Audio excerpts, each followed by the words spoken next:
নাচছো ভাই? সেই নাচতো নাচতে হবে তোমাকে। এত না বন্ধুরা, আজকে রবিবারের বাজার, চিকেন কষা রান্না হবে। আলুগুলো এই যে ভাজা হচ্ছে, দেখো। এবারে পেঁয়াজটা ভাজা হচ্ছে, পেঁয়াজটা লাল লাল করে ভাজা হবে। একটু চিনি দিলে একটু লাল লাল হয়ে যায়। এবারে নুন দেওয়া হলো,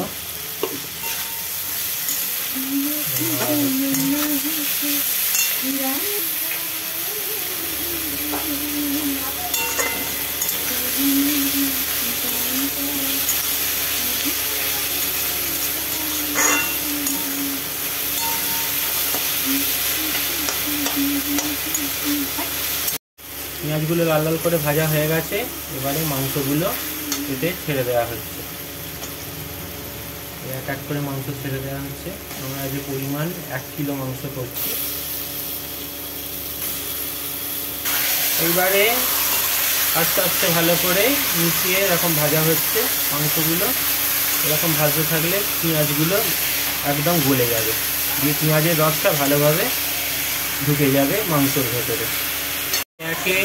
এবারে একে একে হলুদ গুঁড়ো দিয়ে দেওয়া হচ্ছে। এবারে কাশ্মীরি লঙ্কা গুঁড়ো দিয়ে দেওয়া হলো, খানিকটা লঙ্কা গুঁড়ো দেওয়া হচ্ছে। যে যেরকম ঝাল খাবে সে সেরকমই দেয়, আমরা অল্পই দিলাম। এবার দেওয়া হচ্ছে নুন। এই নুনটা দিয়ে এবারে নাড়া শুরু করলে হু করে জল বেরোবে। অল্প একটু চিনিও দেওয়া হলো। এইবারে সব একসাথে নাড়া শুরু হয়ে গেছে। এবারে হু করে জলটা বেরোবে। এই জলটা একটুখানি আদা রসুন এখনো দেওয়া হয়নি। জলটা একটু বেরোলে আদা রসুনটা দিয়ে তারপরে আবার কষা হবে। এই দেখুন কালারটা ধরে নিয়েছে, জলটা আস্তে আস্তে বেরোবে। এবারে একটু সামান্য গরম মশলা দেওয়া হলো। এই যে বন্ধুরা দেখো উপরে এরকম পড়ে আছে।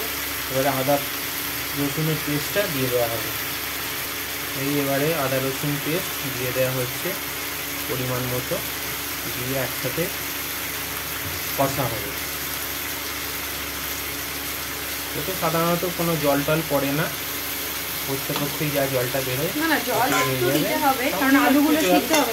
একটু কি ইয়ে দেবে, একটু টক দই দেওয়া হবে এতে। আমি টমেটো দিই, অ্যাকচুয়ালি এতে টমেটোটা দেওয়া হয়নি, টক দইটাই একটু পরিমাণে দেওয়া হবে। টক দই দিলেই জল বেরোবে, তার আগে কষে যাবে। একটু কষা হয়ে গেলে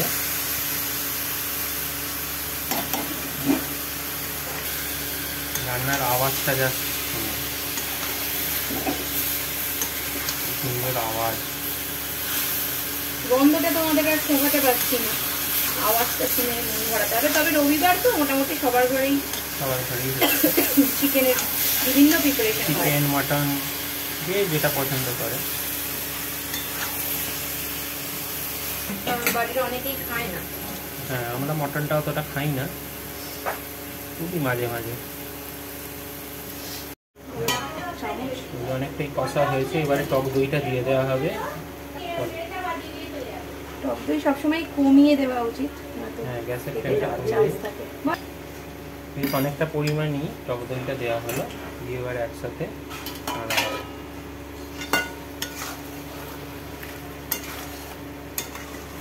ভালো করে মিশিয়ে নেওয়া হচ্ছে টক দইটা। একটা কালার, অন্যরকম কালার এসে যাচ্ছে। টক দইটা দিয়ে এবারে কষা হবে। এবার জলটা যা ছাড়বে এতেই কষা হয়ে যাবে। এতে একটু লাস্টে কসুরি মেথি দেওয়া হবে, তাহলে ফ্লেভারটা, গন্ধটা দারুণ হবে।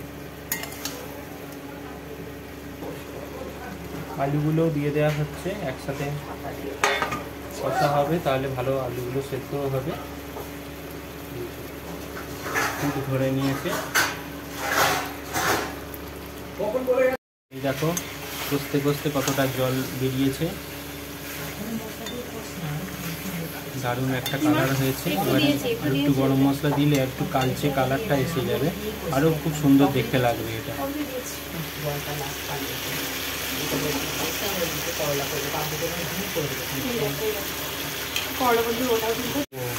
বন্ধুরা দেখো এবারে কালারটা কীরকম এলো, দেখো দেখো তোমায় বলেছিলাম না কষতে কষতে কীরকম কালারটা আসবেই। দেখো কালার, দেখো কালার, দেখো কি দারুণ কালার। এইভাবে চিকেন কষা করলে দারুণ হবে, এটা রুটি দিয়ে দুর্দান্ত লাগে। একটু ঝাল তো দিতেই হবে, একটু ঝাল দেওয়া হয়েছে, যে যেরকম ঝাল খাবে একটু জলও দিতে হবে। যাই হোক এইরকম কষাটা দেখো কি দুর্দান্ত হতো, লাল লাল ঝাল ঝাল চিকেন কষা। এই দেখো বন্ধুরা হয়ে গেছে মাংসটা। তো এটাই ফাইনাল লুক, কেমন লাগলো সবাই জানিও।